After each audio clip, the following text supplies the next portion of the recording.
Your book revolves around your mother's life in a unique approach to spirituality. What inspired you to write about her? I noticed in my mother indicators of what we call liberation and self-realization. Seeing those indicators in someone who had lived with me, it made me immensely reflective as to how a person who lived an ordinary life could attain such a tremendous level of peace, serenity. When she faced adversity, she would say, okay, God is going to see me through next day. She knew day by day. Spirituality is within life, part of life. Life itself is a kind of a part of a design that is controlled by some source beyond us. Spirituality is living life. Spirituality is not going to ashrams and temple and going to sects. Liberation is not what you do, when you say I renounced everything, I don't need it. That's not a liberation. Because ultimately this entire world, including the material part, is God's design. So if you are spiritually oriented, if you live virtuous life, yes, you have to be willing to suffer hardships, understanding, crisis, balances between acceptance and aspirations. We need to have aspirations of better life, but also need to accept current life as it is. 48 bungalows, 58 cars, painting worth 3 crore. You need this needs for happiness? No. This is basically the fruit of all deeds. Your aspirations have escalated beyond the capacity. Hi, in today's episode, we have with us Dr. Badrinarayan Shankar Pawar. He's a distinguished academic with a PhD from Oklahoma State University, where he graduated in 1996 and earned P Kappa P membership for academic excellence. We're going to ask him more about that. With over 20 years of teaching and research experience at premier institutions such as the IIM Ahmedabad, IIM Kozhikode, and City University of Hong Kong, he's currently a professor at IIM Raipur. His acclaimed research focusing on workplace spirituality, organizational behavior, and leadership has been extensively published and cited globally. Dr. Pawar is also an accomplished author known for his insightful books in spirituality, theory building, and academic writing. Welcome, Dr. Pawar, in today's episode. So, your book, Everyday Spirituality Lessons from the Ordinary Life of a Mother, your book revolves around your mother's life in a unique approach to spirituality. What inspired you to write about her? Uh, I noticed in my mother indicators of what we call liberation and self-realization. I study spirituality. I have pursued spirituality in my personal life. It's been a difficult journey for me. And seeing those indicators in someone who had lived with me in her passing moments was immensely it made me immensely reflective as to how a person who lived an ordinary life could attain such a tremendous, level of peace, serenity, as she was actually making her passage from this world to her eternal abode. And that made me really reflect about her life. And then I realized that she was actually completely liberated, self-realized person. And a person who had lived life in tremendous adversities, hardship, struggles, sacrifices, duties, dilemmas of life. She did not follow any sect. She did not was not associated with any kind of spiritual tradition formally.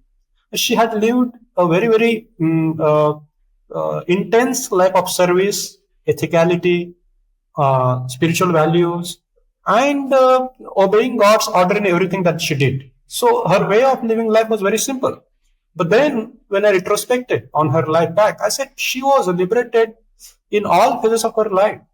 On the surface, she lived very ordinary life, fulfilling all the responsibilities. But inside, maybe she had a very strong connect with the cosmic origin, or what we call divine. And possibly that led to her attainment of that state of liberation, peace, when she was making passage from this world. And then when I looked at the scriptures, that's exactly what scriptures describe. A person who has attained union with the divine consciousness, he leaves his or her body, as easily as ringing bells sound disappears in the bell itself, as the lamp wick gradually dims and then disappears. And so easy was her passage.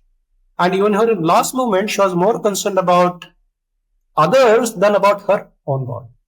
So these, to me, I am a scientist, study spirituality. I also pursued spirituality in personal life. To me, that was immensely, kind of a revealing experience. I just could not ignore that experience. And then I kind of started reflecting on mother's life, entire life actually unfolded before me. And that was very difficult to bear, someone's life unfolding before you. And then I revisited the scripture that I had studied. looked at the scientific literature, and then I was again surprised that most of the elements that I could trace in her life were consistent with what scriptures have talked about and scientific literature has talked about using different terminology. That was revealing to me that an ordinary life had so many elements of spirituality which are talked about in such an abstract manner in scriptures and in scientific literature were present in her life. And personally, I benefited because I myself was struggling in my own spiritual journey. Scientific insights are not really very concrete. And so when I saw this concrete example, interpretation of spirituality itself got clarified for myself. And then I thought, this could be of immense service to many individuals who are inclined towards spirituality, but, do not get very concrete guidance. And so that kind of inspired me to write this book. And so I took about 1 year's break from full-time academic work to get engrossed in the book. So I kind of did my considerable part of writing during that break period. And then I revisited the scriptures, revisited scientific literature, reflect on her life. So that's how this book was actually inspired. That was basically that entire revelation that occurred. I wanted to document it, synthesize it. I wanted to see some order in it. I also wanted to connect it to the scientific literature and also to scriptures to assess whether what I had really understood was really valid. Because as a scientist, I transcend opinions. I go beyond opinions. I have intellectual discipline. I honor evidence. So I did not want to really dispense opinions about them. So I went back to scientific literature, went back to scriptures. And when it was validated, I felt all the more need to share it with the people who would benefit from it. So I viewed this as a service of my mother to humanity in terms of, opening for them a path to spirituality through an ordinary life. One doesn't have to separate from life or negate the life. It's just only a way of living life, and that way of living life is actionable, practicable, simple for everyone.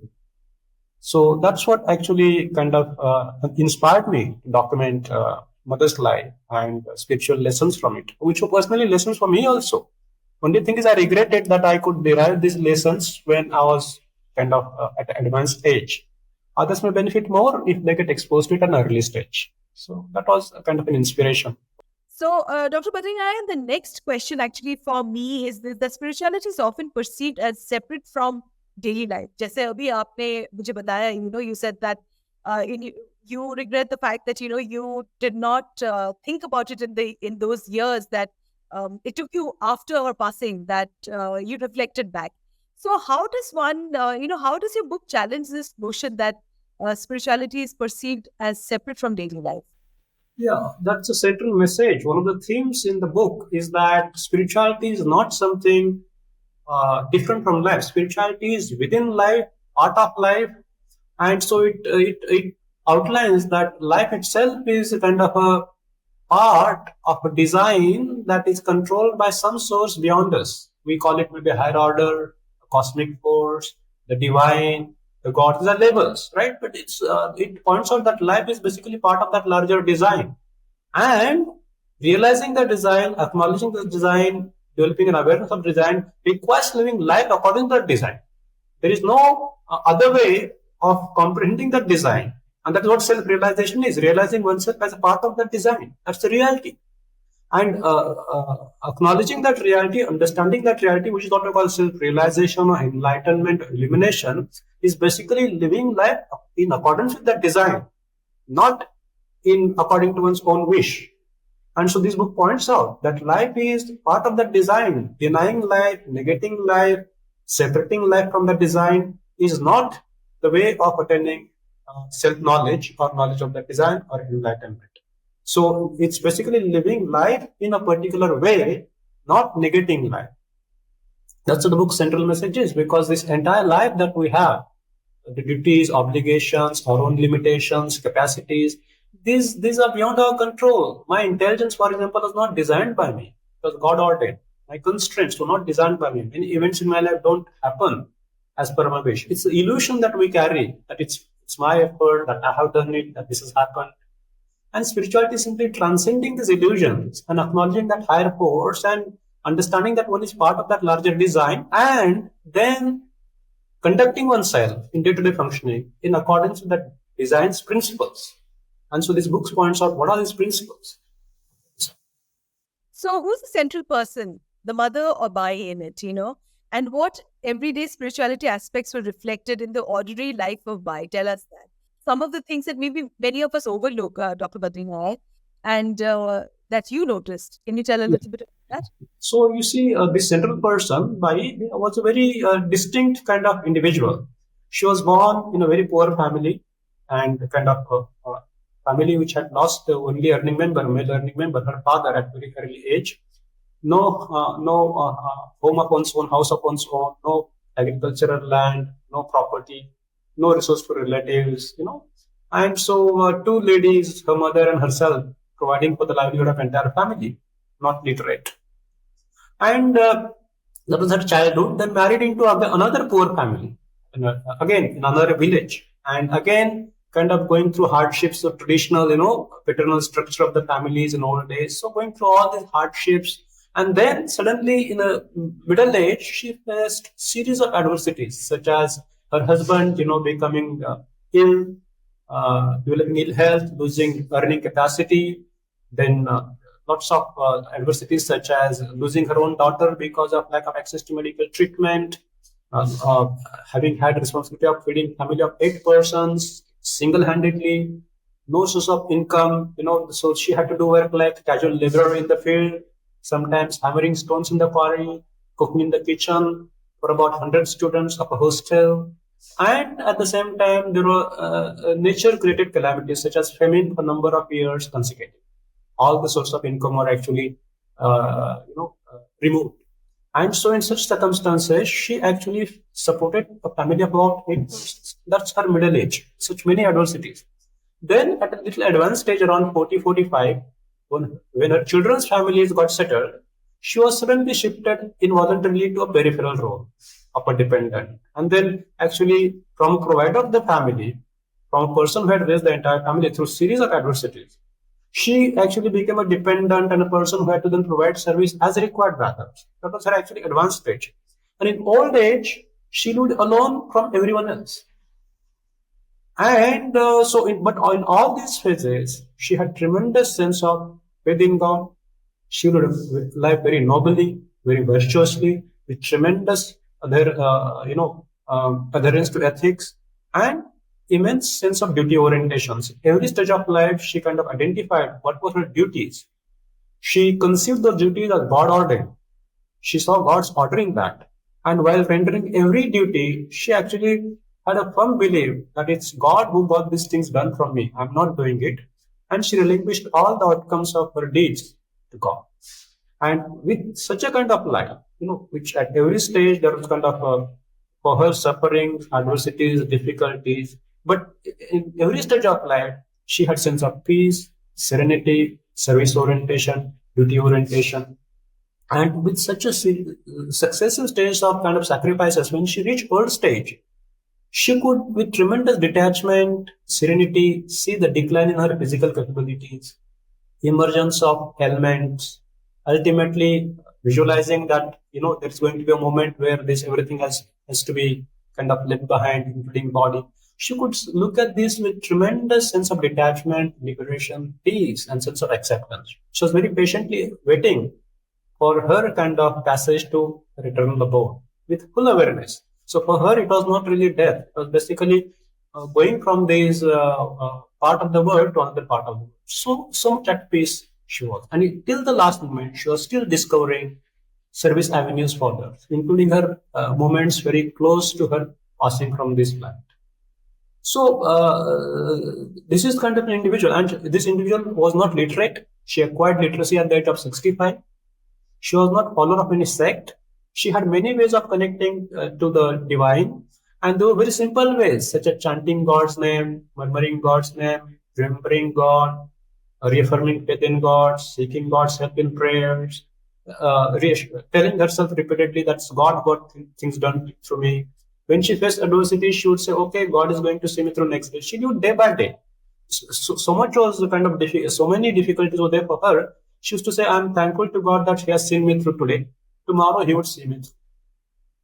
And so that's how she lived her life, and never there was kind of a reaction from her against anyone or kind of God about her circumstances. And she lived equally at peace in both poverty as well as affluence, because when she attained advanced age, her sons had become quite well off. And I had done my PhD from the US, and she could stay very comfortably. She was very proud that her son had done education very well, was in a noble profession. She was very proud, but at the same time, she had maintained that humility. And she would say that everything of this has happened because of God's grace. So this entire thing, her entire this sense of development, sufferings, and ultimately attaining that set of detachment, liberation, peace, serenity, were very, very striking for me. And something that we struggle for, something that everyone aspires for, but something that very few people attain. And people go in quest for it to ashrams and gurus and sects and do rituals and donate money to temples. And I'm not sure if doing these ways suddenly gives you that kind of sense of liberation or attachment. It may give you a sense of accomplishment or sense of pride that I'm follower of this sect. It would, I'm not sure if it gives you a sense of liberation, sense of detachment, sense of acceptance, sense of serenity, sense of peace, and self-realization that look, I belong to this planet for a definite period.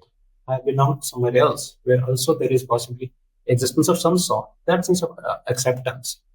And so that was to me very, very striking, very unusual example of a person who had lived a very, very intensely spiritual life. And that's what again kind of brought to my attention that spirituality is living life. Spirituality is not going to ashrams and going to temple and going to sects or reading scriptures or doing kind of rituals or penance, distress to body and the body. I mean, these are ways that people have conceived of actually transcending self, and I'm not sure if they definitely reach to a stage where one transcends the self. So we also see the spiritual saints who actually claim to acquire spiritual power. Actually, they set up ashrams, call for donations, then self-glorify, ask their disciples to put up photographs. Then at times in the process of aggrandizing themselves, they also critique other saints. They also do the fallacy of claiming that only I have access to the truth, others don't. And that is against God's principle. And there is no human being who has unique or distinct or exclusive access to his truth. So then what we see on the surface of spirituality doesn't seem to be authentic spirituality. So these are some of the things that came to me. As a person who has actually got exposed to various spiritual sects, I spent time with quite a few spiritual aspirants, visited quite a few ashrams, read scriptures. To me, it was very, very kind of revealing. Read scientific literature on spirituality. So against that backdrop of that knowledge, to me, this was very striking. If I did not have that knowledge, maybe I would have ignored or would not taken such a serious note of what I saw. But because I was exposed to that literature, I had been to various spiritual paths myself for a very long period. And so against that background, this entire thing had tremendous significance for me. So that is that individual that who actually on the surface never claimed to have any spiritual aspirations. This sense of acceptance, sense of surrender, devotion, faith, all things. And living life according to God's design, which means seeing God in everyone, following God's principle, high degree of ethicality, rendering every duty in life, not neglecting just for hardships for oneself. And then ultimately relinquishing fruits of all this to God. Not kind of claiming any outcomes for herself, not even comfort or company of anything. Until end, trying to render whatever service she could. For example, when her body was extremely fragile and she was frail and ill, she would pray for others, bless others, give wisdom to others. Sometimes she would go in our house's balcony and pray to monsoon god, please come on time so that creatures would have, green leaves to eat, there would be water for birds to drink, farmers could sow their fields. So what we call sarva hite rasa, engrossed in the well-being of all creatures. So such a kind of services she used to, and this would happen to her spontaneously, no one advised her. No scriptures advised her. So this is to come from within. And that made me realize that, there was a kind of access to spiritual knowledge, insight, wisdom, and that from within. And that comes through your own way of living life. It's not, memorized from scripture and then practiced.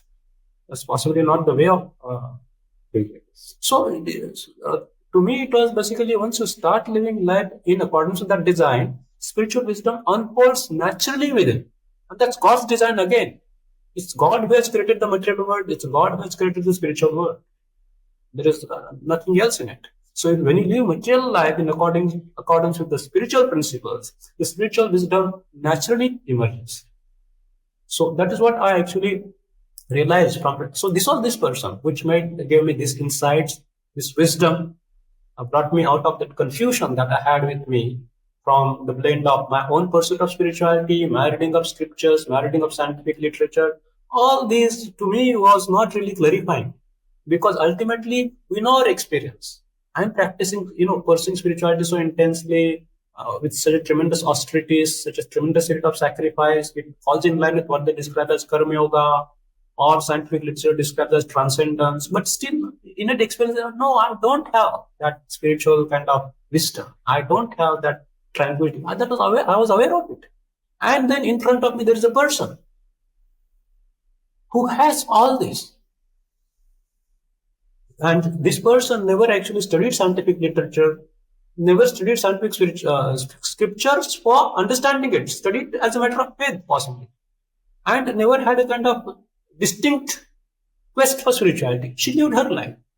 And so I saw the contrast that I am doing all this, and possibly from within, people would call me, oh, spiritual person, teaches spirituality, writes on spirituality. But from within, I knew I did not have that experience. And to me, in fact, this meaning of liberation, detachment became clear from observing her, not from literature. And then I saw, oh, this is what is liberation. And then when I looked at, I saw such descriptions in other. Vinobaji Bhave, when he passed away, doctors attending to him used to get worried with his physical parameters. But he was at peace. He declined food for last 7-8 days. He used to repeat God's name quietly. And his face was very clear, very tranquil. And that's how he passed away. Same thing with Gandhiji. For bullets were pumped in his body. He did not really run away. He did not really try to hold the person who was attacking him. He just said, "Hey Ram." We see the descriptions of people who have followed spiritual paths. And so, to me, the meaning of liberation came out there. I said, this is liberation. Liberation is not what you do, when you say, I have renounced everything, I don't need it. That's not a liberation. Because ultimately, this entire world, including the material part, is God's design. God did not create two separate worlds, spiritual world and material world. So, this is the kind of person who lived this kind of life, and in the end gave that kind of message to me. And I personally feel that it's not accident, because mother knew my spiritual doubts. For many years throughout life, she was trying to answer my questions. But then as a human being, you see, I'm a scientist, I'm a scholar, I'm a rational. At the back of your mind, knowingly or unknowingly, these biases remain. So though we hear, we don't pay attention to it. It doesn't get recorded. Because somewhere within that, but when I saw this striking kind of experience, it was to me, I could not just kind of keep it aside. That questioned many, many things at the back of my mind. And so this was basically reflecting backwards, tracing it back. And I had to do this when she was no more there to cross-verify. So this about that, Dr. Badrinarayan. Pardon? How do you feel about that? Well, that is in a way so this was personally very intense experience, recalling her life, because an author, as a scientist, but as a son also. It was tremendously emotionally intense, traumatic experience. And even today, I have, when the book was printed, when I was preparing for this presentation, even when I touch the book or write about it, well, on the surface there is service, but from within there is also tremendous sense of guilt, regret, that, oh, I saw her as mother only. My spiritual notions of spirituality are not really appropriate, complete, adequate. If they had been adequate, I would have been able to render better service to her. Would have been able to live a different life, and life which was more conducive to spiritual development. Many such realizations come. So personally, it is, well, this has helped me to clarify my notions of spirituality. I also regret it happened too late. It happened when she was not there. That I did not pay attention to what she was to be telling me. It's because her messages became meaningful when they all put together. when they were connected, and when actually they were all seen against the backdrop of what I saw as a devotion. And that is, to me, tremendously emotionally kind of distressing experience, that this realization came at the stage where it was a bit late. But then one has to accept this as a God's design also. There's no insistence, because ultimately we do not control these things, the insights, the revelations, the happenings. So we have to take it with grace, accept it, and try to do as much good out of it as possible. So writing this book, making it available to others as a service. And then again, this is not my work. As I have written the book, I regard this as my mother's posthumous service to humanity. So I have been just a kind of instrument in doing it. So that's how I look at it. I feel happy that though I could not render service to her and I saw her as an ordinary human being, at least I realized her spiritual elevation while writing the book. And quite a few people have, some of them have put up reviews at Google, some of them put up opinions on LinkedIn. And some of them said that yes, it's very beneficial for me. This also makes me reflect about my mother. I too feel sad that I cannot be close to my mother. So I think if that is an indicator, then possibly it would help many people, will benefit many people if it reaches that way. So at least make them reflect about life's responsibilities, roles of importance of mother in life, importance of spiritual path. The spirituality is right here. So one of the reviews said, for example, that this book redefines spirituality. So if it kind of alters people's conception of spirituality a little bit, makes them live life more fully, more nobly, more virtuously, and discharge their life's duties more adequately, I think individuals should benefit considerably, and humanity would benefit, because every nobly discharged duty benefits someone, and in addition, it benefits yourself, and that's the God's design. Anything virtuous I do benefits yourself or others. That's God's design. Contrarily, anything that is actually not virtuous damages, does some damage somewhere, also does damage. That's God's ultimate cosmic design. And her life was the first part. She acted virtuously, self-sacrificingly, and that's how attained self-transcendence. So the only way of attaining self-transcendence, self-realization, enlightenment, illumination, whatever we label it as, is basically this, going yourself in every small act, thought, and deed. And when these individuals go beyond themselves, thought, deed, and act, they are not really self-sacrificing. They realize that myself is not bound within myself, and that is transcending self. When they serve others, they're actually serving themselves, because they say unity between them and others. And that's what Mother used to often say, that I see God in all. There is God's element in all. And when she discharged duties to many people, she used to say, look, I'm serving God in them, not individuals X, Y, Z. That awareness she had. And what could be better spiritual awareness than being God in everyone? And when I looked at the scriptures say, yoga is basically seeing me in all. Yoga is, so there is a verse in Naneshwari which says, Jai Jai Dise Bhuta Tete Mani Bhagavanta Bhakti Yoga Nishchita Janamasa. In the sense it says that every creature that you see, if you see God in him, that's the highest form of union with me through devotion. That's verse. And so that's very abstract to interpret and concretize. But I saw in Mother praying for birds and animals and farmers and praying to God, rain God, please come on time. So it concretizes me. What does it mean? That to see God in all. And so doing union with God doesn't really mean going and sitting in front of God, or going and sitting in front of temple, or giving money to a priest. Actually, serving God is seeing God in all your duties, including your own body, nourishing itself. She used to say in old age that I have to look after my body well, because if it doesn't function well, it will be a burden for others. So looking after your body also saves other and serves other. So that's why spirituality is not away from it. This is everything comes from that source, which is spiritual. And so yoga is this union, seeing the material as the manifestation of the spiritual. That is yoga. Yoga is not negating one. So yoga is not separation from life, and that's why it's everyday life. Everyday life is part of that spiritual design. It's just living in accordance with that design. Now, what happens?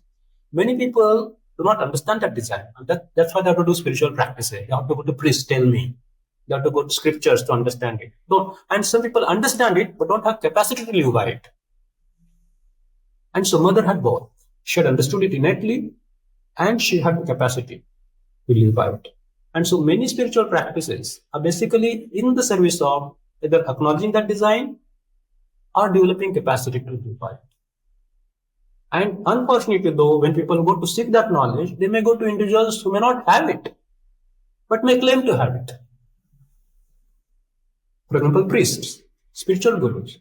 They may not admit I don't have the experience. They may be spiritually very proficient in literature. They can recite, they can quote, they can give convincing speeches, preachings. But is there an experience? Is there a kind of evidence that they have that yes, if you really do this, you would have your own sense of peace, serenity, you would deal with all life's dilemmas? Is it there? We really don't know. So even the ways, very few people go to access that knowledge, but even those who go to access that knowledge, I'm not sure if there is right destination, right source.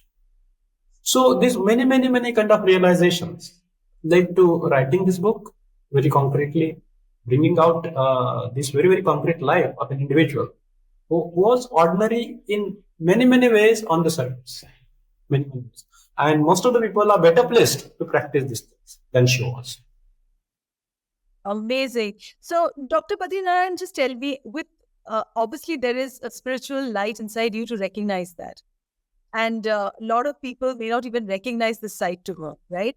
How difficult is it for you to navigate everyday life and everyday people, with this sort of insight into your own mother, who was an embodiment of spirituality? Yeah, that's a very profound question. How difficult it is to navigate the world with the spiritual orientation. I said spirituality is part of everyday life, but as I also said, not everyone realizes it. So we operate in a world which is not necessarily spiritually tuned. Yeah, it isn't. So if you are spiritually oriented, if you live a virtuous life, yes, you have to be willing to suffer, first and foremost. Suffer in many forms: hardships, misunderstanding, sacrifices. For example, simple, if you do professional work, people would have developed variety of ways of doing that work efficiently. Let's call it efficiently. But a person who follows spiritual, who do it very diligently with that, so he gets overloaded naturally. That's a simple example. Right? Then many times since we follow truth, we also pursue that others follow truth.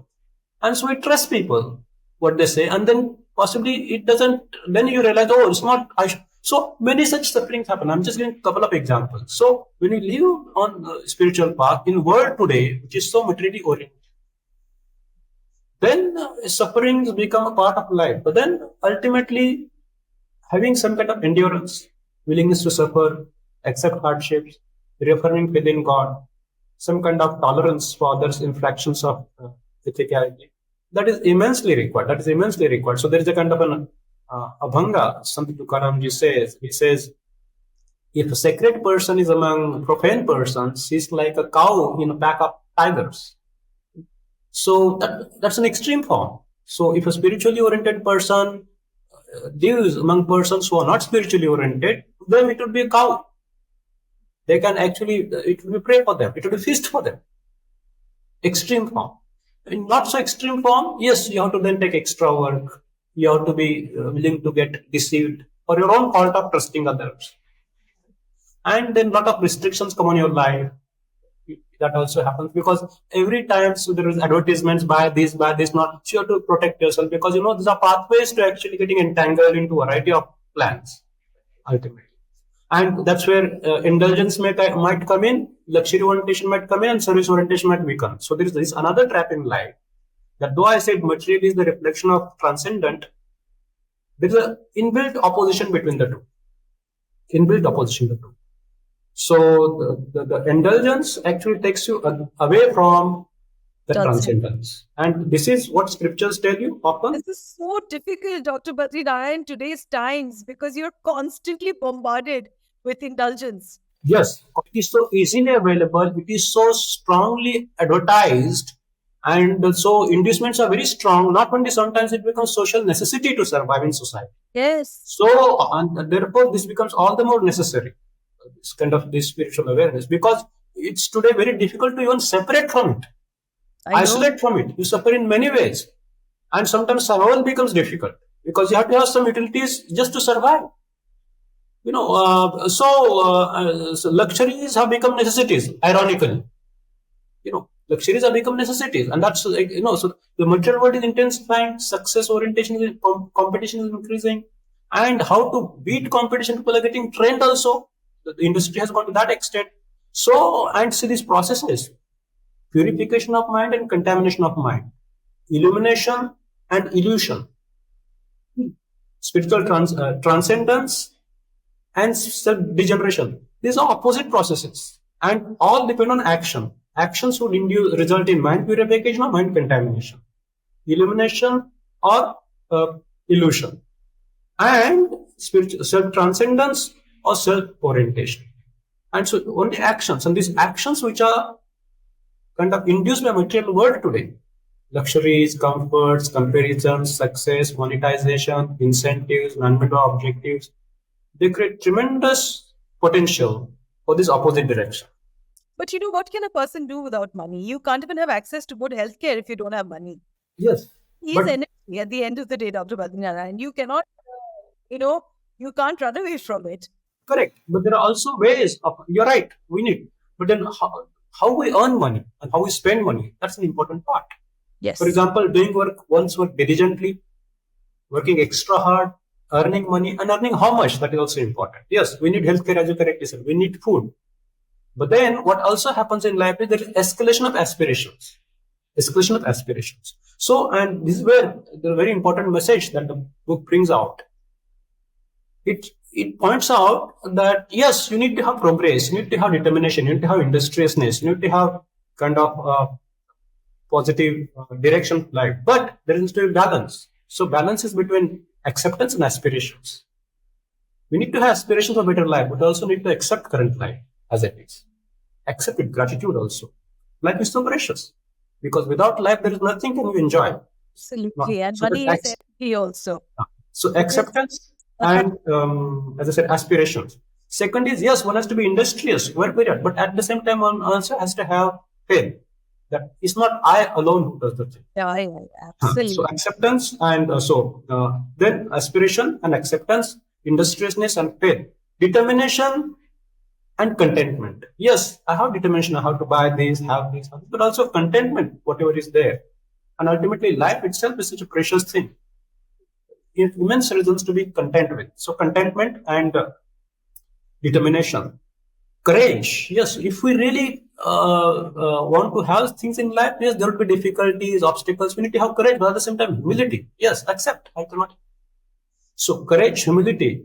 Then when you pursue industriously our own aspirations, ethicality is very important. Because if you get anything by compromising ethicality, obviously you would get things, but you would lose peace. For sure. And if you lose the peace, nothing is worth. So these are the constraints. So if you balance these things, industriousness and acceptance, aspirations and contentment, determination and humility, right? And then abide by ethicality, whatever is adequate comes. On the other hand, if you violate these principles, attain immense wealth, that wealth would be not adequate for you. Because God's design, the moment you violate principles and attain something that will be worthless for you, your mind would chase something else. That is escalation of aspirations, what hedonic treadmill, scientific literature calls. And in scriptures, it is called basically karma bandhan.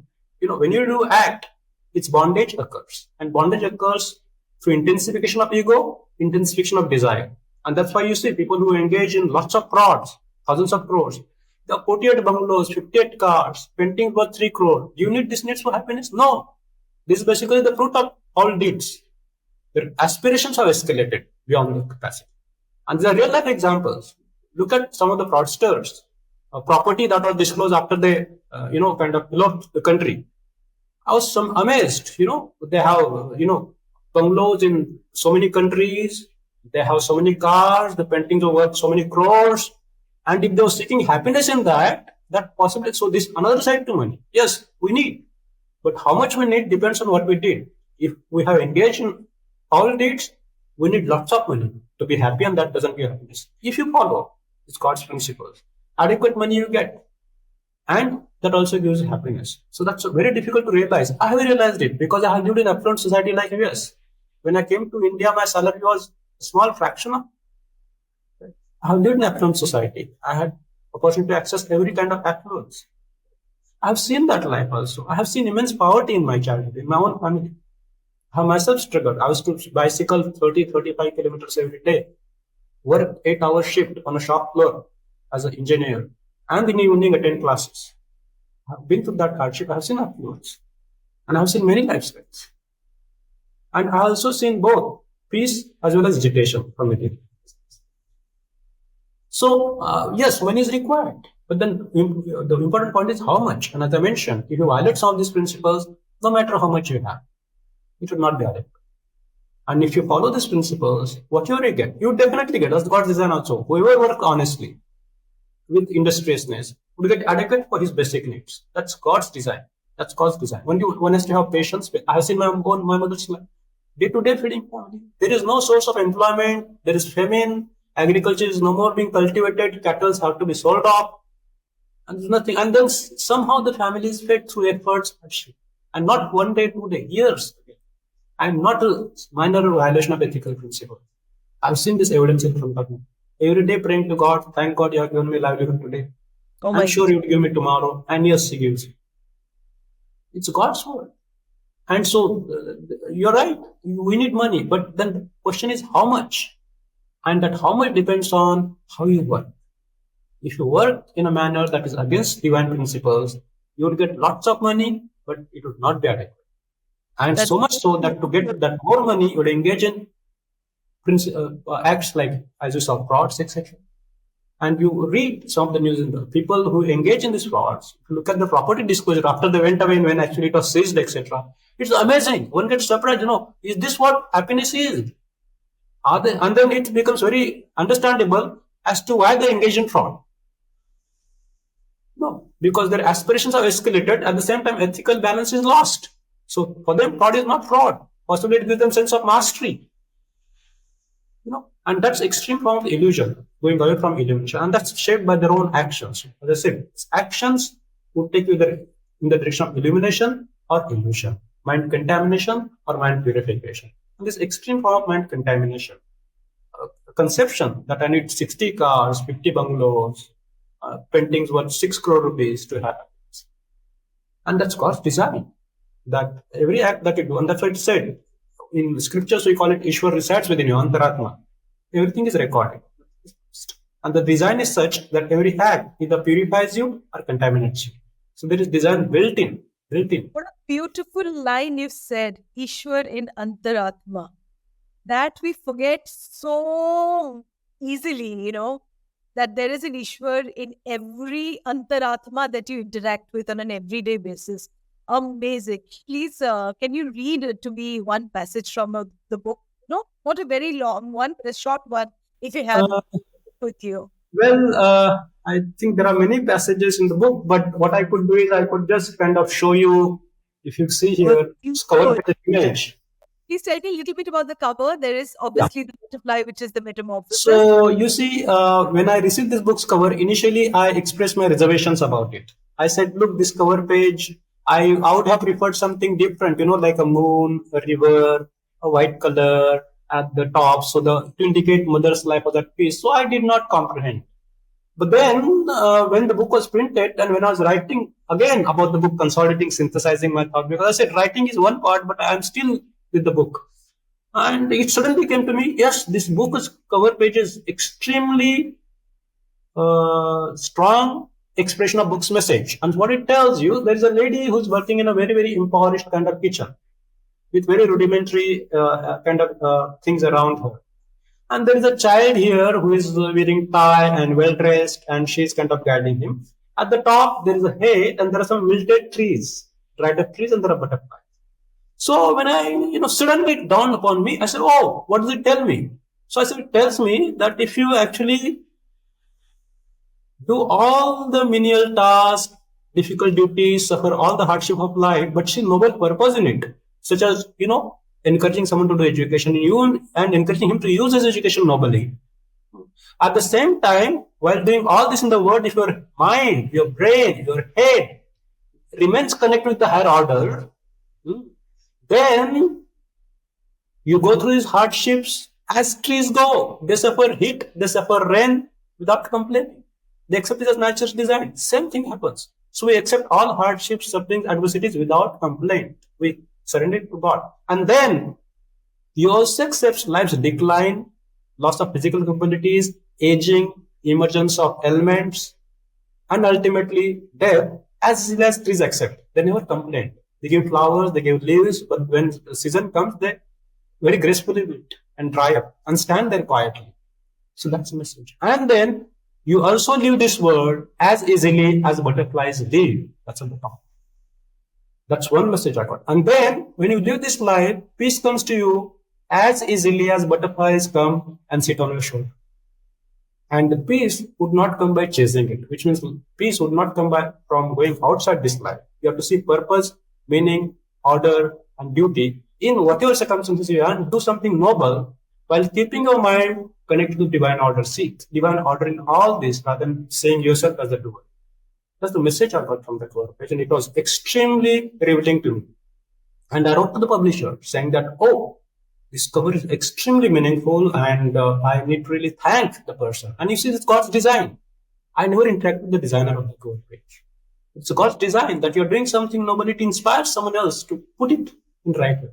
So that's how this design, and to me, it's a very, very meaningful cover page. I had different idea of cover page. Same theme I was planning to convey differently. But such a powerful thing came out of it, such apt thing. And so that's the message that everyday spirituality, that whatever duties come your way, they're not an accident, they're not an imposition. That's God's design. Accept it. And fulfill those as a service to God with ethicality. And if you do that and see noble purpose in it, do something noble out of it. My mother, out of her all hardships, wanted to educate all her sons well. And I got educated. And out of her inspiration, awareness of her hardships, I use my service nobly. So what happens through my service is actually mother's service. So her nobility continues. So do something noble. And while doing all this, keep your intellect connected with God. And that's what Gita says. Yoga is the union of mind and body. Arjuna samatu chittache, mana buddhiche jethe aikya se, where mind and intellect are connected, and mind is equanimous, accepts everything. That is yoga. That is union with God. That's what Bhagavad Gita text says. So, keeping at every point in time, keeping an awareness of the divine force, and that's what scientific spirituality calls horizontal transcendence, being noble in the world, and vertical transcendence, seeing divine order in it. And that's what scriptures call karma yoga and bhakti yoga. Do karma as service to God, as duty to God. So the words are different. Karma yoga and bhakti yoga, horizontal transcendence, vertical transcendence. The simple message is accept your life circumstances, discharge all the duties with determination, industry, faith, acceptance, humility, courage, and ethicality. And out of every act, aspire to do something good, something noble. And while doing everything, keep an awareness that I'm not doing it. It's getting done as a part of divine. If you do that, then the spiritual wisdom naturally emerges. We accept all life's natural declines. It's a natural design. The body ultimately is going to age, elements are going to emerge, physical capacities are going to decline, mental capacities are going to decline, and eventually death comes very clear. That's the only certainty in life. And that's God's design. And that ultimate moment, you live as easily as butterflies live. And that's what Gita says, or Dhaneshwari says, that a person who attains that state leaves his body as easily as the lamp's wick dims and disappears, as bells ringing the sound disappears in bell itself. So easy. And that passage, that state is through this life. Through this life. That's what, to me, this book's cover page illustrates. So, and it is God's grace, as I said, I did not design it. I did not interact with the designer. I have had no communication with the designer. And I had different concepts, similar thing I wanted to express through different images. But, this God's design again is that, that she, whoever designed it, saw this theme in the book. and actually depicted so beautifully, so aptly. So I thought, I would express what I discovered in this kind of cover page rather than reading out. So that captures very strongly the book's central theme. Central theme. Congratulations, Dr. Badrinarayan, for this book of yours. And just for all our listeners, let me just tell them once again, this is a book about how spiritual development does not require leaving your ordinary life. It is about living your ordinary life in a particular way that is both easy and practical for everyone. It is like a prayer. Congratulations. And it was wonderful talking to you, Dr. Badrinarayan Pawar. And I wish you lots and lots of luck and maybe more books. And I can obviously sense that there's so much of intensity within you with the whole experience of writing the book. And I hope there are many more books that you will write. Thank you for taking out the time for today's podcast. Thank you. May God bless you all. And I pray that you continue to do this noble work. So I pray that you continue. Thank you. Thank you.